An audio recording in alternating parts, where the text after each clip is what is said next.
Pak Mahfud mundur sendiri apa diminta sama PDIP sih? Ada hal yang memang sudah sulit untuk beliau berada di dalam itu lagi. Pun bukan diminta Bu Mega. Kalau memang kayak begitu, kenapa nggak semua menteri saja mundur? Berat nggak sih bagi PDIP pemilu kali ini tanpa Jokowi? Memang tekanan itu terasa. Kan yang di Gunung Kidul, yang membentangkan spanduk, yang kemudian ada aksi dari aparat, pengurus DPP kami, Mbak Ning dipanggil juga ke KPK. Pak Jokowi bilang presiden boleh memihak, ikut bahkan berkampanye. Kemudian ada gimmick makan bakso.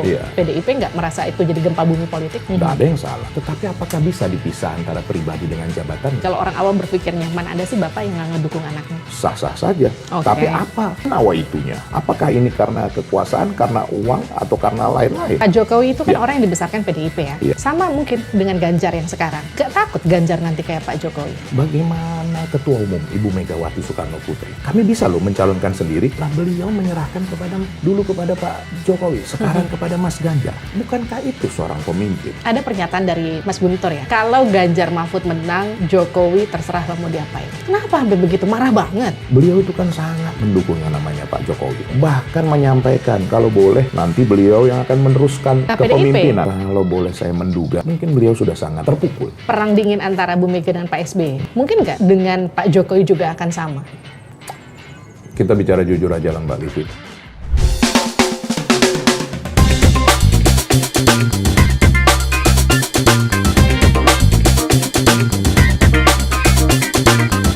Livi on Point. Hai, kembali lagi di Livi on Point. Kurang dari 10 hari di masa kampanye, khususnya jelang Pilpres juga pemilu pada 14 Februari besok, berbagai cara dan strategi sudah dilakukan dari tim masing-masing paslon untuk meyakinkan para pemilihnya untuk menang di Pilpres kali ini. Dan saya sudah bersama dengan Ketua DPP PDIP, Eriko Sotarduga, yang juga bagian dari TPN Ganjar Mahfud. Bang Eriko, selamat datang. Terima kasih Mbak Livi, memang cocok bener nih ya, judulnya Livi on Point loh gitu. Apa singkatannya itu Mbak, Livi on Point? LOP? LOP. Bang Eriko gini, kurang dari 10 hari nih masa kampanye. Ada PR Bang Eriko banyak. Pertama, memenangkan Ganjar Mahfud. Yang kedua, untuk lolos ke Senayan. Tapi kita mulai dari Ganjar Mahfud dulu ya. Kurang dari 10 hari, strategi kampanye apa yang kemudian masih digeber untuk memenangkan Ganjar Mahfud? Pola yang kita lakukan sekarang kan disampaikan oleh Ibu Ketua Umum agar kita bersama-sama dengan rakyat. Ya kalau istilahnya door to door, rumah ke rumah, mengunjungi mereka bersama-sama dengan rakyat, merasakan apa denyut nadi rakyat itu. Tetapi memang makin belakangan hari ini Mbak, memang tekanan itu terasa semakin ini. Kalau kita lihat kejadian-kejadian terakhir, Mbak Livi pasti lihat juga kan yang di Gunung Kidul, yang membentangkan spanduk, yang kemudian ada aksi dari aparat yang akhirnya dibela oleh Ketua DPRD kami Gunung Kidul, Mbak Endah, kan begitu ya. Artinya memang terasa semakin katakan tajam hal-hal yang memang gesekan-gesekan itu ya. Gesekan itu. Nah, tapi ini jujur saja Mbak Livi, PDI Perjuangan ini, begitu juga Mas Ganjar dan juga partai-partai yang mendukung, itu sebenarnya dengan situasi ini membuat kami menjadi lebih nyatu. Bayangkan Mbak Livi, kalau kita dalam situasi yang sama-sama ditekan, sama-sama katakan merasakan kalau disebut dianiaya terlalu jauh mungkin ya kan, atau di kuyo-kuyo anggaplah seperti begitu, kebersamaan itu semakin kuat. Ya bahkan hari ini juga Mbak Livi yang saya tahu ada juga salah satu pengurus DPP kami, Mbak Ning, dipanggil juga ke KPK. Nah jadi apakah ini semua berkaitan? Tentu kami tidak bisa memastikan hal itu kan. Ya jujur saja Mbak Livi, walaupun nama saya Eriko Sotarduga kan nggak baik juga kalau kita menduga-duga kan begitu kan Mbak Livi kan, seperti acara ini Livi on Point ya kan. Tapi kalau kita bicara gini, tadi selain banyak tekanan yang diduga terjadi pada kubunya Ganjar Mahfud, tapi kalau kita lihat gini, berat nggak sih bagi PDIP pemilu kali ini tanpa Jokowi? Saya bisa katakan tanpa Jokowi ya, karena banyak manuver yang sudah firm menunjukkan Pak Jokowi ke kubu sebelah. Mbak Livi, apa pernah namanya PDI Perjuangan atau dulu kami masih bersama-sama dengan erat dengan Pak Jokowi tidak mengalami tekanan? Tetap. Saya kan tim kampanye dan juga saya memegang relawan pada tahun 2014 juga berat. Pada waktu itu bagaimana tekanan-tekanan itu dan bagaimana kami merasakan bahwa untuk menjadikan katakan Bapak Presiden Joko Widodo juga sangat tidak mudah. Jadi hal-hal ini sebenarnya kalau dikatakan menjadi kebiasaan tentu tidak baik. Tapi kami mengalami tekanan-tekanan itu dari mulai zaman Orde Baru. Ya, jadi hal ini bukan satu hal yang baru lagi bagi kami. Tapi memang ya rasanya agak berbeda ya. Kalau misalnya katakanlah Mbak Livi, kita sama-sama nih kan tiba-tiba kita berpisah misalnya seperti itu, atau katakanlah janganlah dulu berpisah, berjarak seperti itu. Kemudian ya memang apapun itu membuat suatu hal yang tidak mudah. Nah, hanya hal yang positifnya. Yang positif, yang nggak bagus kan cuma COVID, Mbak Livi. Nah kalau kami melihat ini dari sisi positifnya, ini menyatukan kami semua, menyatukan semua komponen-komponen ini, baik dari partai maupun partai lain yang mendukung, begitu juga dengan relawan. Dan yang paling lagi lebih luar biasa, bagaimana kami sekarang bersama-sama dengan masyarakat. Dan juga jangan salah Mbak Livi, adik-adik mahasiswa pun kan sekarang juga menyuarakan hal yang sama. Oh, Mbak Livi kan dengar kemarin tanggal 31 juga kan, bagaimana guru-guru besar UGM atau katakan tokoh-tokoh pemikir menyampaikan keprihatinannya. Sebenarnya kan kalau kita mau berbicara jujur Mbak Livi, ini kan hal biasa sebenarnya, namanya pesta per 5 tahunan sekali. Ada gesekan? Ya sudah pasti. Nggak mungkin yang namanya kompetisi tidak ada gesekan.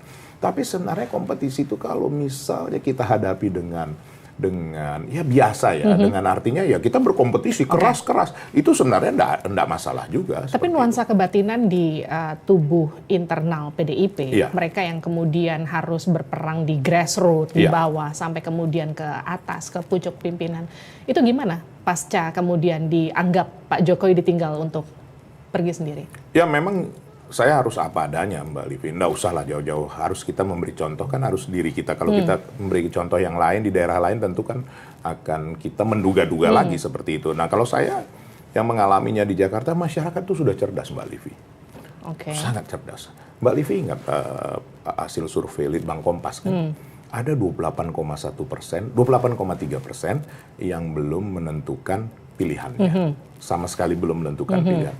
Itu benar Mbak Livi. Mereka diam sekarang. Mereka belum mengambil sikap. Dan mereka betul-betul melihat apa ini yang sekarang sedang terjadi. Walaupun kita menganggap kadang-kadang mungkin masyarakat tuh apatis terhadap politik. Tidak loh Mbak Livi, mereka paham betul. Saya tadi masih ada di Jati Padang. Ya, kemarin di Cipulir dan lain-lain, itu mereka memahami betul situasi yang sedang terjadi. Bahkan pertanyaan-pertanyaan mereka kadang-kadang tidak mudah juga saya jawab. Artinya begini, apa sebenarnya yang terjadi? Kan begitu kan? Kenapa bisa terjadi seperti ini? Kenapa bisa ini?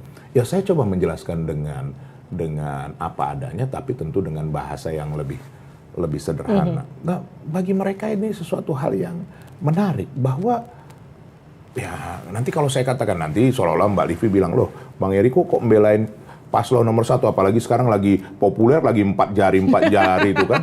Mbak Livi apa sih yang tetap dalam kehidupan ini? Sama seperti Mbak Livi yang tetap itu kan memang perubahan itu sendiri. Saya menyadarin betul. Tapi mereka bertanya, Bang kenapa bisa seperti ini? Kenapa bisa seperti itu? Kenapa terjadi seperti ini? Mudah nggak Mbak Livi menjawabnya? Tidak mudah Mbak Livi. Tapi artinya gini, saya bisa katakan ditinggal Jokowi ya. Ditinggal Jokowi, apalagi... Yang bilang ninggalin siapa? Kan belum ada Mbak Livi. Saya membaca dari apa yang... Ini menduga lah ya. Menduga. Terima kasih Mbak Livi, salaman dulu. Memang bahasa itu yang paling pas Mbak Livi. Jadi gini, soalnya kan kemarin ketika di Halim ya, kita sama-sama tahu. Di sampingnya ada Menhan yang juga sekarang jadi capres. Kemudian Pak Jokowi bilang Presiden boleh memihak. Presiden boleh kemudian ikut bahkan berkampanye, karena menterinya pun begitu.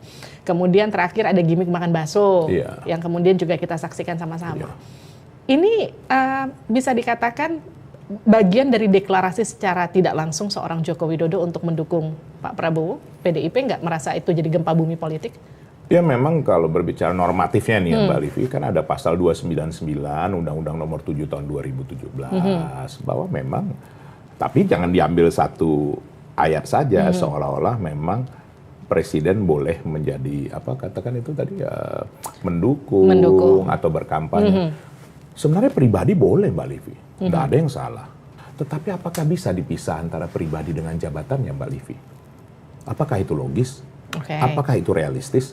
Apakah itu memungkinkan? Pertama, dari keadaan keamanan. Kedua, prosedural sebagai pemimpin.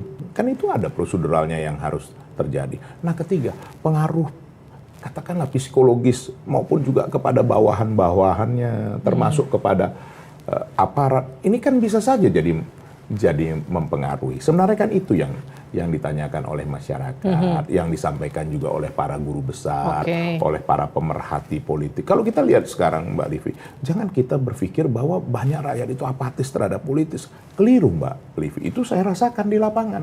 Nah, itu pertanyaan-pertanyaan itu bagaimana lah mau menjawabnya, Mbak Livi. Sekarang begini, kita dengan bahasa sederhananya, bagaimana saya tahu hatinya Mbak Livi?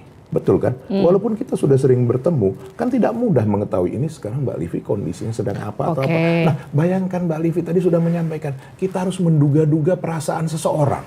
Nah, ini kan repot urusannya seperti itu kan. Tapi kan secara logika gini, kalau orang awam berpikirnya, mana ada sih bapak yang nggak ngedukung anaknya? Nah, Mbak Livi loh yang nyampaikan, saya aja belum sampai sejauh ini. Jadi kadang-kadang para penonton, ini Mbak Livi lebih, memang betul Livi on point ini, memang betul-betul to the point memang Mbak Livi.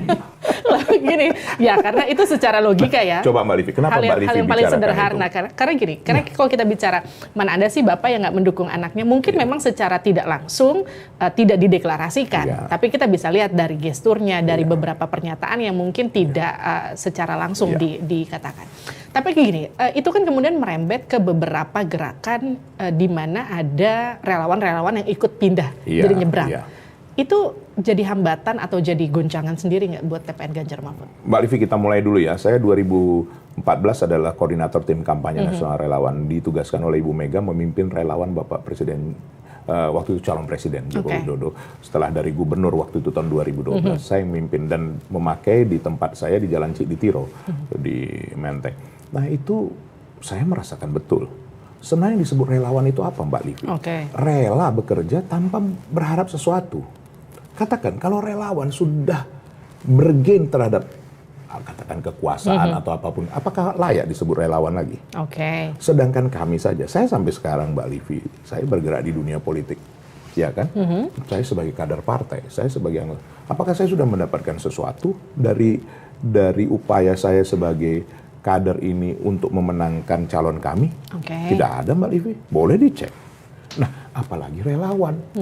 Relawan itu kan harusnya rela bekerja dengan suka hati, dengan sedaya mampunya, tanpa berharap imbalan apa-apa, Mbak Livi. Nah, sekarang relawan yang tadinya mendukung, katakan relawan Livi, tiba-tiba berubah jadi relawan Eriko, sah-sah saja. Tapi apa di balik itu semua? Apa nawaitunya? Apa keinginannya sebenarnya? Apakah ini karena kekuasaan, karena uang, atau karena lain-lain? Tapi kan nggak cuma relawan, ada juga kader PDIP, Bang Ara yang juga ikutan nyebrang. Itu gimana? Nah, itu Mbak Livi, hidup itu kan pilihan. Nggak ada jawaban lain selain hidup itu pilihan. Ya, sudah dijelaskan oleh banyak pihak bagaimana kehidupannya juga sudah jauh berbeda. Apakah itu bukan karena kader partai juga? Ya kan tidak, saya tidak ingin jauh lebih dalam. Tapi kalau Bang Eriko nggak akan keluar kan ya? Saya sekarang aja, Mbak Livi, cobalah bayangkan, saya belum dapat apa-apa, saya nggak ada apa, betul Mbak Livi kan? Nah, kadang-kadang Mbak Livi, memang sebenarnya dalam kehidupan berpolitik itu gamenya itu sebenarnya hanya dua. Ini bukan karena ke arah satu pihak ya, itu game kekuasaan atau game materi, finansial. Nah, saya memilih kekuasaan bahwa kita berkuasa untuk berbuat bagi rakyat. Nah, ada yang mendapatkan secara finansial, yang tadi sudah Mbak Livi sampaikan. Nah, itu kan pilihan. Tapi gini, sebagai orang yang dikatakanlah, saya bisa pakai diksi ditinggalkan nggak sih? Boleh ya? Karena gini, ditinggalkan di tengah-tengah pertandingan. Ngomongnya gitu ya, karena tiba-tiba Pak Jokowi geser, Gibran geser, beberapa tadi relawan geser, sampai ada kader yang ikutan geser. PDIP nggak apa-apa? Baik-baik aja? Jangankan bergeser. Pada tahun, saya kalau salah nanti mau dikoreksi juga bagi para pemirsa, tahun 2000, 2005, pada saat setelah Kongres, kan banyak kader-kader PDI Perjuangan juga yang mendirikan partai baru, bahkan Mbak Livi itu ya, artinya membuat partai baru, bukan cuma bergeser Mbak, membuat partai baru. Nah, sekarang saya tanya Mbak Livi, apakah semua itu juga berjalan dengan baik? Apakah juga berhasil? Apakah juga nanti hasilnya maksimal? Enggak juga. Dan partai ini malah terus berkembang. Kami kan sudah mengalami Mbak Livi, 99, bayangkan kami didukung rakyat. Sudah waktu itu dikondisikan sebagaimana kerasnya pun masih dapat 30 sekian persen. Betul Mbak Livi.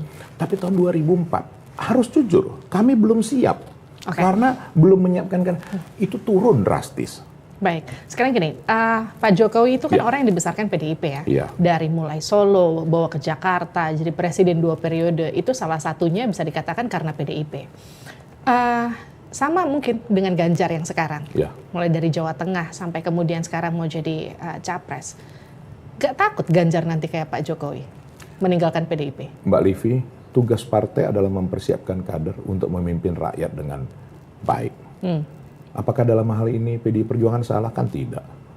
Coba lihat, yang kami menjadikan seperti Pak Jokowi kan periode pertama, periode kedua juga berjalan dengan baik. Lah kalau di akhir ini tadi seperti Mbak Livi sampaikan ada perubahan, siapa yang bisa menjamin kehidupan ini Mbak Livi? Tidak ada yang bisa menjamin. Nah bagi kami, coba Mbak Livi bayangkan, bagaimana Ketua Umum Ibu Megawati Soekarno Putri bisa nggak menjadikan anaknya?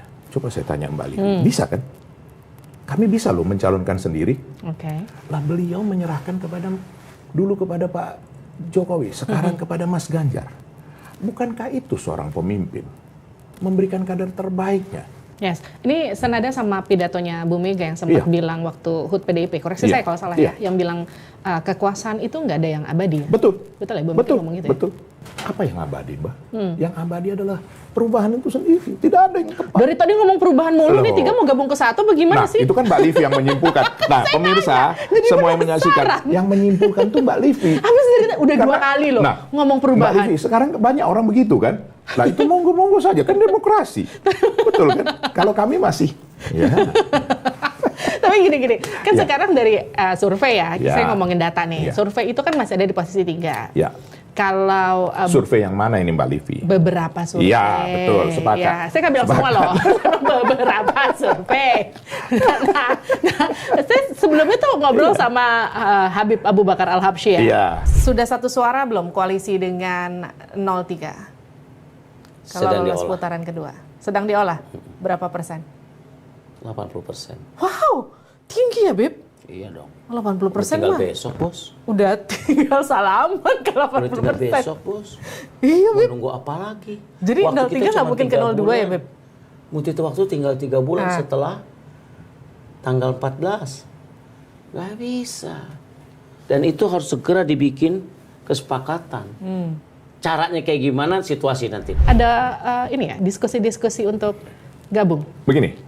Kalau yang saya tahu nih ya, secara terbuka saja. Kalau di tingkatan ketua umum, begitu juga sekjen, DPP saya lihat belum. Tetapi secara mungkin pribadi-pribadi ya, kader-kader. Loh kami juga di DPR kan sangat dekat Mbak Livi. Kalau mau berbicara jujur ini ya. Jadi perbicaraan itu kan wajar-wajar saja. Katakan penjajakan atau apa. Tapi kalau saya di media TV lain, kemarin saya jawab, ini jangan-jangan nanti yang maju putaran kedua 1 dengan 3. Loh. Mbak Livi kan tertawa nih kan. Karena saya baca data. Kalau versi data. Versi data. Versi data. Kita kan percaya Kompas nih di gedung Kompas ya kan. 28,3% masih belum menentukan. Nah. Oke. Tapi ini ngomong-ngomong kata Habib itu kemarin tuh 80% sudah katakanlah sudah hampir jadi. Artinya sudah ada komunikasi antar kedua belah pihak. Emang mungkin itu juga saya tanyain sama Habib waktu itu. Emang PDIP mungkin sama PKS? Sekarang gini Mbak Livi, kalau Toto nomor 3 dan nomor 1 yang maju ke putaran kedua gimana Mbak Livi? Iya, kita nggak ada yang tahu ya. Kan kita nggak ada yang tahu. Siapa yang bisa menduga-duga di sini? Mbak Livi aja nggak berani menduga-duga siapa yang maju ke putaran kedua kan? Karena begini, saya melihat ya di masyarakat sekarang makin jauh lah katakan kejadian-kejadian yang tidak adil itu, penekanan-penekanan seperti yang terjadi di berbagai daerah. Katakan Mbak Livi, ini semakin masif. Mbak Livi, nanti gerakan itu juga yang menentang itu semakin masif. Tadi saya sudah sampaikan, saya belum lanjutkan loh Mbak Livi. 28,3% itu belum menentukan pilihan. Nah, saya tanya sendiri kepada Litbang Kompas.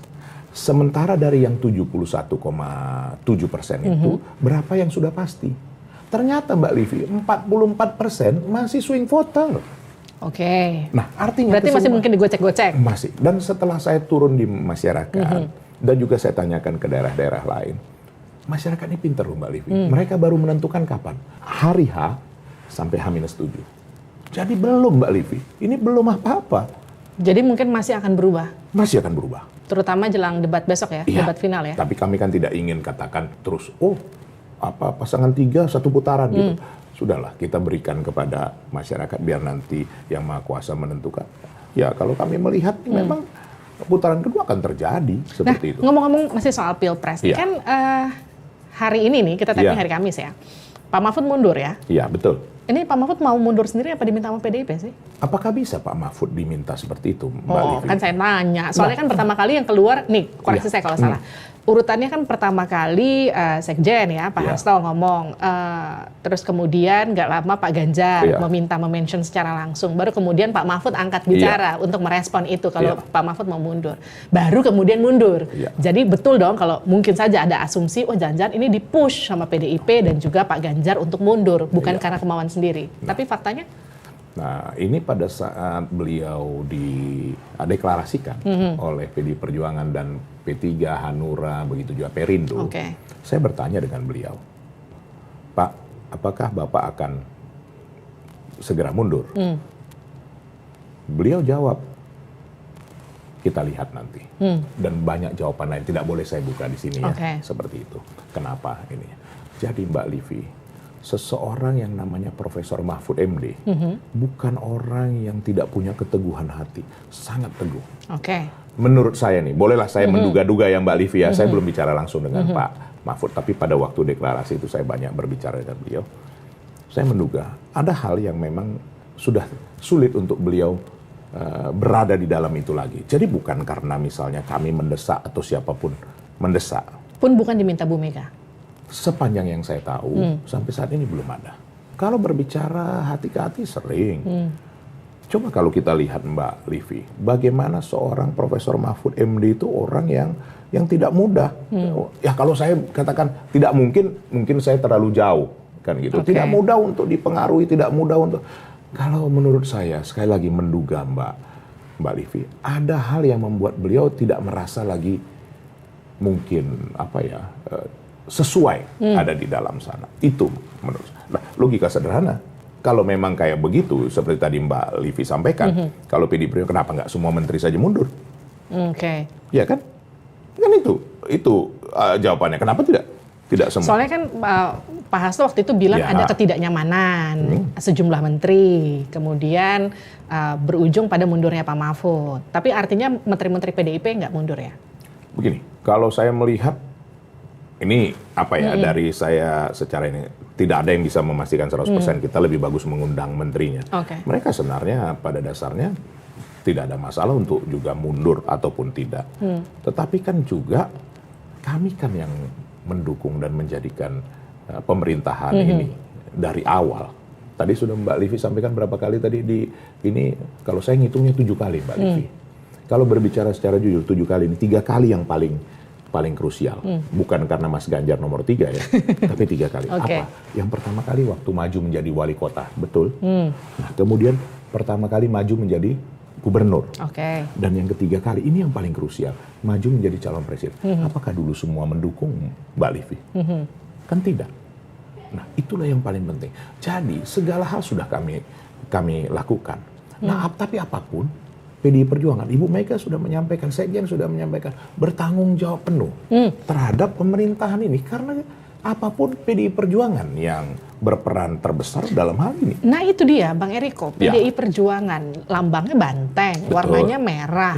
Harusnya gaspol, gereng gitu ya. Kenapa kemudian jadi ngelawan Pak Jokowi jadi soft Mbak Livi ini, kenapa kok jadi ngompor-ngompori? Saya nggak ngomporin, saya tanya. Kenapa gitu? Ingat nggak yang disampaikan Sekjen hari ini? Bahwa kami sudah mengibarkan bendera.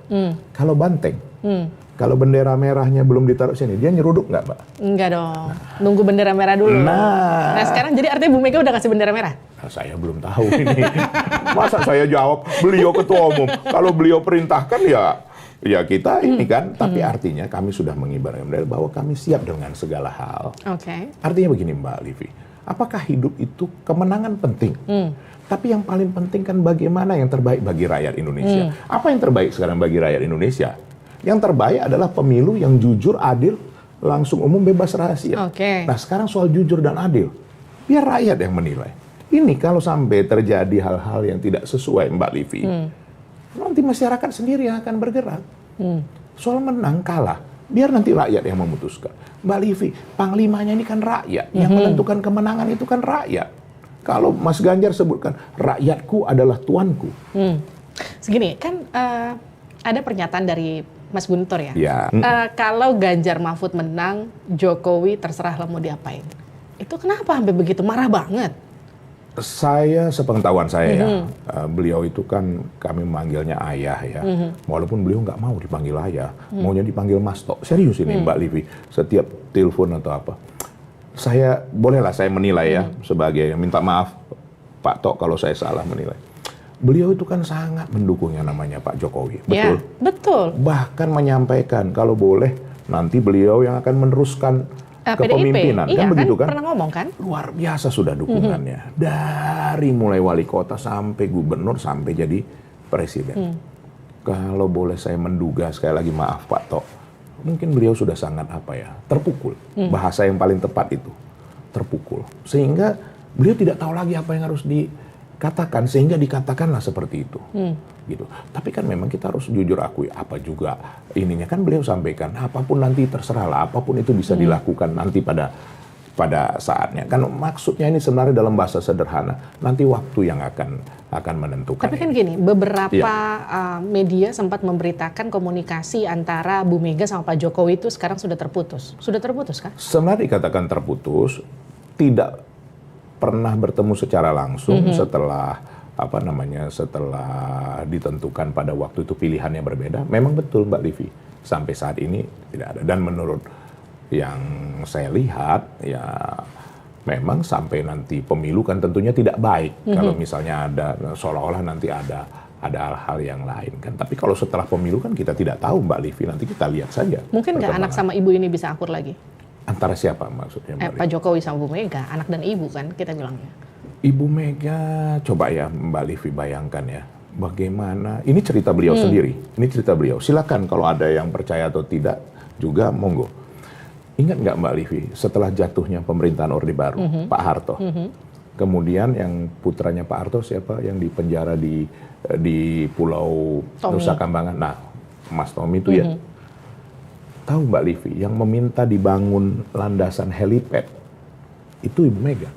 Supaya Pak Harto bisa berkunjung ke Nusa Kambangan, supaya bisa melihat putranya. Pada saat kondisi Pak Harto juga kondisinya sudah mulai menurun. Coba Mbak Livi bayangkan, bagaimana pada saat Pak Sidarto, Opa Sidarto sudah cerita bagaimana terhadap pada waktu Bung Karno sakit, ya kan, sampai meninggalnya. Apakah Ibu Mega membalaskan seperti yang itu? Kan tidak. Bahkan membuat, itu saya dengar langsung dari Ibu Mega cerita, saya yang minta kok dibuat landasan helipad supaya Pak Harto bisa melihat putra pada waktu itu, putra kesayangannya lah, katakan begitu. Jadi Mbak Livi, sepanjang yang saya lihat, Bu Mega tidak pernah mengajarkan kami untuk dendam Mbak Livi. Tapi beliau menyampaikan, karena beliau juga keturunan dari Bali, dan juga di dalam kepercayaan beliau sebagai Muslim, bahwa ada yang namanya karma, Mbak Livi. Kalau di Bali karma pala namanya. Bahwa siapa yang, kalau di kepercayaan lain, ya, bahwa siapa yang menanam, dia akan menuai. Nah, sekarang gini, kita kan sama-sama tahu ya, perang dingin antara Bu Mega dan Pak SBY. Mungkin nggak dengan Pak Jokowi juga akan sama? Dengan sebegitu panjangnya perang dingin itu? Mbak Livi, saya saksi kehidupan. Bagaimana yang namanya, nanti tanya sendiri ke Mas AHY sama Mas Ibas. Bagaimana datang disambut di Teku Umar dengan hangat, ya nanti tanya sendiri supaya jangan dikira saya menduga-duga kan gitu kan, karena saya menyaksikan sendiri. Nah, artinya Mbak Livi, tidak pernah loh namanya Ibu Mega itu menendam atau apa. Berbeda pendapat tentu hal yang sangat wajar. Nah, saat ini orang melihat bahwa ada perbedaan antara Bapak Jokowi dengan Ibu Mega. Ya tadi sudah Mbak Livi sampaikan. Bagaimana namanya untuk anak? Sama seperti Mbak Livi juga kan, kalau sama anak kita mana boleh coba-coba ya kan? Itu ininya, bahwa untuk anak apapun dilakukan. Nah tapi dalam situasi seperti ini, inilah Ibu Mega bisa memisahkan antara pribadinya dan juga sebagai apa? Sebagai pemimpin. Tadi kan saya sudah sampaikan, apa yang nggak bisa beliau sebenarnya lakukan? Jadikan Eriko calon presiden, jadikan Mbak Puan calon presiden, jadikan Mas Hasto jadi calon presiden, bisa Mbak Livi. Tapi nggak dilakukan sama Ibu Tapi Mega. tidak dilakukan Ibu Mega. Begitulah beliau seorang pemimpin. Nah, apakah ini kita boleh juga berharap terhadap pemimpin kita ini? Kan sangat wajar Mbak Livi. Coba para pemirsa, para yang melihat Livi on Point nih, sangat wajar menurut saya. Bang Eriko gini, kita masuk ke jelang debat debat kelima. Debat kemarin itu kan 1, 2, 3, 4 rata-rata lebih menyerang personal ya. Kurang substansi. Terus kemudian ya terlihat panasnya ya Pilpres. Nanti debat kelima akan seperti apa? Apa yang akan ditampilkan Ganjar? Menurut saya tidak jauh berbeda. Karena begini, ini kan antara aksi dan reaksi. Nggak bisa juga Mbak Livi diatur-atur supaya adem-adem aja, supaya kalau Livi on point bisa ya kan? Iya, karena Mbak Livi adem memang. Saya dari tadi semua menonton nih, saya gugup ngelihat Mbak Livi ini terus-terus. Karena biasanya diwawancara Mbak Livi ini nggak harus lihat Mbak Livi terus-menerus ya kan begitu. Jadi menurut saya ya tergantung. Ada aksi, ada reaksi.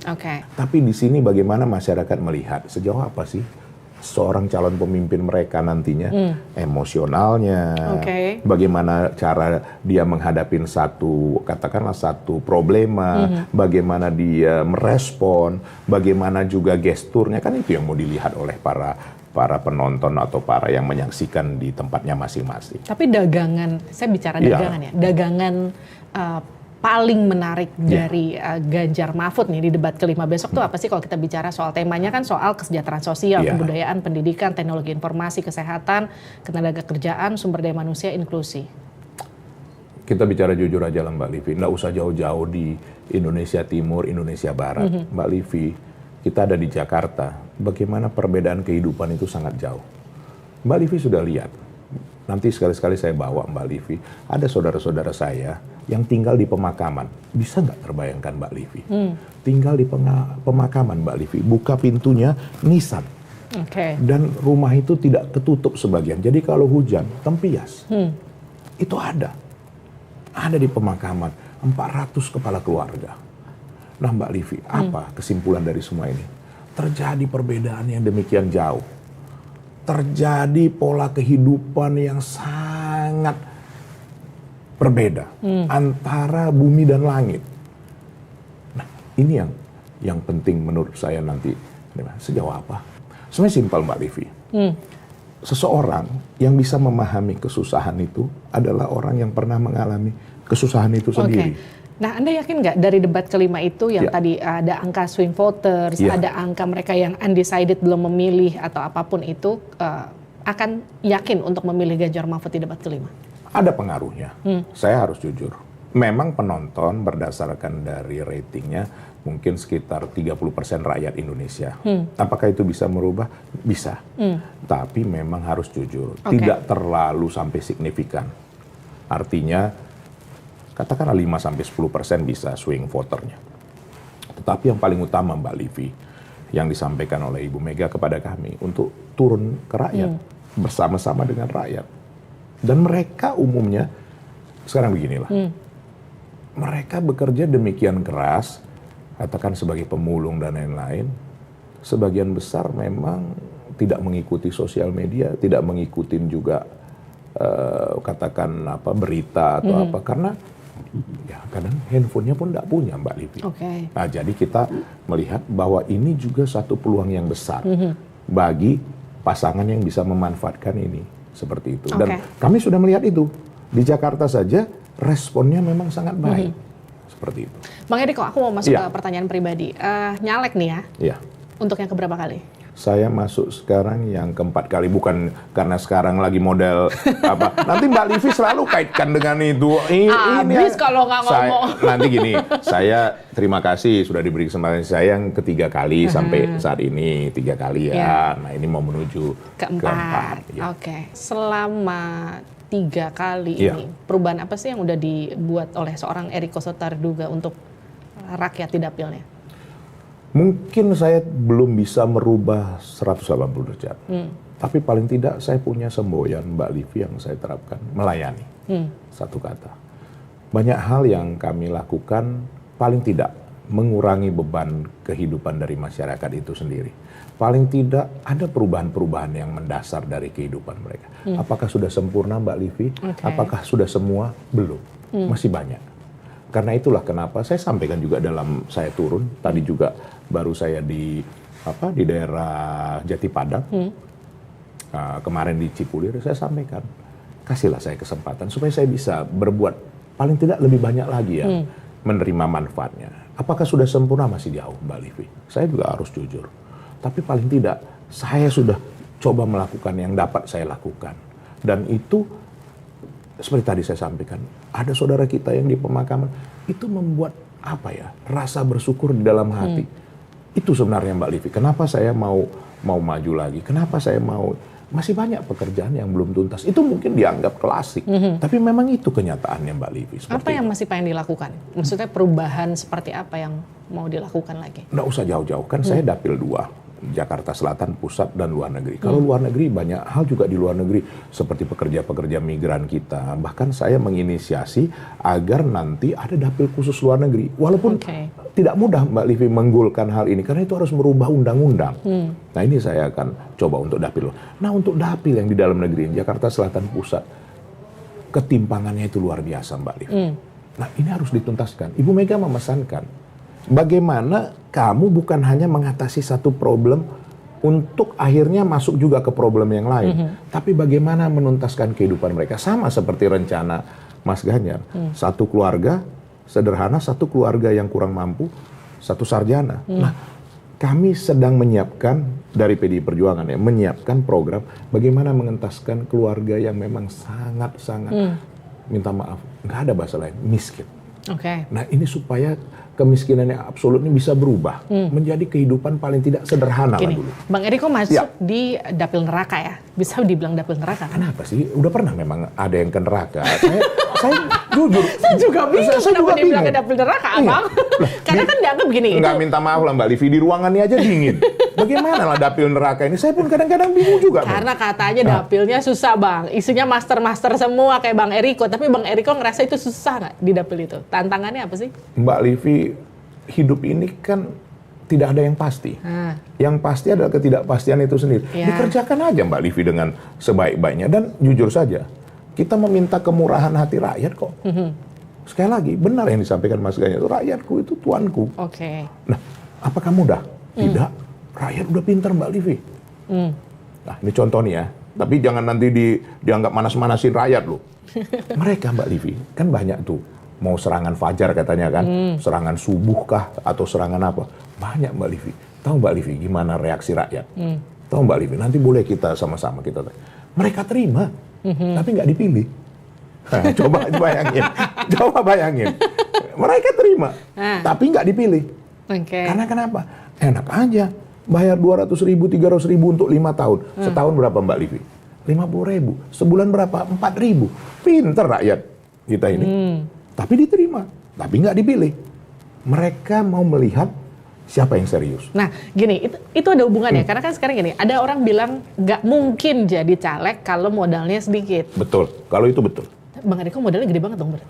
Saya nanti Mbak Livi jangan enak nggak ya sih menyampaikan itu? Saya harus jujur. Kisaran aja. Memang saya selama karena memang saya datang dari latar belakang saya usaha. Kalau memang mau berharap itu kembali, memang tidak mungkin. Periode lalu saya menghabiskan kurang lebih 5. Periode lalu? Periode lalu. Sampai sekarang nih? Sekarang ini kurang lebih seperti itu juga. Paling ada perubahan-perubahan sedikit. Nah, Mungkin Mbak Livi tanya, apakah itu besar? Besar. Besar dong. Nah, dibandingkan dengan jumlah suara, itu sebenarnya bukan kita memberikan terus sesuatu atau tidak. Untuk operasional, untuk segala, termasuk kan Mbak Livi tadi sudah sampaikan, ada yang apa itu tadi, spanduk yang Nah itu dia, itu mau saya tanya. Jadi 5M itu termasuk spanduk Fajidor, spanduk Bajai. Semua Mbak Livi. Termasuk memasang kan juga tidak mudah kan. Itu kan dari bambu, dari kayu, dari apa. Ya kayu-kayu bekas ya kita manfaatkan, nanti kan bisa dimanfaatkan lagi, jadi sifatnya daur ulang kan begitu. Tapi Bang Eriko gini, Ya. beda 5 tahun lalu, beda sekarang, karena kan sekarang itu barengan sama Pilpres ya, jadi Ya. mungkin aja pecah, fokus masyarakat itu nanti terpecah. Ya. Siapa yang kemudian mereka mau coblos untuk presidennya, siapa Ya. yang kemudian untuk pileknya begitu. Itu jadi tantangan tersendiri nggak sih yang dikhawatirkan sebetulnya sama Bang Eriko? Kami bersyukurnya karena itu udah seiring sejalan, Mbak. Jadi tidak ada tidak mengalami kesulitan dalam hal itu. Contoh, seperti tadi saya bertandem dengan satu caleg untuk DPRD, namanya Anies Alamsyah. Itu bukan Anies yang lain ya, ini Anies Alamsyah tadi kan. Nah, dia juga berperan, kami bergotong royong. Nah, saya DPR RI-nya, dia DPRD. Nah, untuk presiden Mbak Livi tidak sulit, karena kami mensosialisasikan bagaimana cara mencoblos. Nah, kita sampaikan kertas suara warna abu-abu itu untuk presiden. Nah, begitu kita sampaikan dan bagaimana kita berkomunikasi, mereka langsung menjawab sendiri. Memilih langsung, Mas Ganjar. Itu mereka yang menyampaikan. Boleh nanti ditanyakan dengan saudara-saudaraku di Jati Padang. Itu mereka menyampaikan. Jadi, Mbak Livi, seiring sejalan. Jadi, kalau istilah kasarnya 3 in 1. Jadi sekalian milih presidennya, sekalian milih. Iya, kan gitu. Nanti dibilang 3 in 1 lagi, ntar 4 jari lagi. Ini Mbak Livi ini mancing-mancing terus. Ampun dah. Udah, kita tanya cepat aja sekarang. Iya. Oke, Anies Baswedan adalah sosok yang? Pemikir. Oke, Prabowo Subianto adalah sosok yang? Keras. Ganjar Pranowo adalah sosok yang? Logis. Kenapa Mahfud MD mundur? Tidak merasa nyaman lagi, menurut saya. Jokowi Bu Mega betul nggak akur? Berbeda pendapat. Jika Ganjar Mahfud menang? Berbeda pendapat dan pilihan ya. Oh baik. Jika Ganjar Mahfud menang, apakah 01 dan 02 akan kemudian dirangkul? Tentu itu lebih tepat ditanyakan dengan Mas Ganjar. Karena kita kan sudah memberikan kepercayaan kepada Mas Ganjar dan Prof. Mahfud.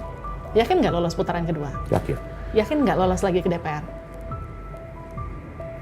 Kok mikir Bang? Optimis lah Bang. Begini Mbak, kan kita tidak boleh juga untuk diri sendiri kan tidak boleh tinggi hati. Saya hanya bisa menyampaikan saya berusaha sedaya mampu saya. Respon dari masyarakat sangat baik. Baik. Oke, terima kasih. Terima kasih Mbak Setarduga sudah bergabung di Livi On Point. Mbak Livi on point nih ya, memang. Kita ketemu lagi di Livi On Point episode selanjutnya. Sampai jumpa.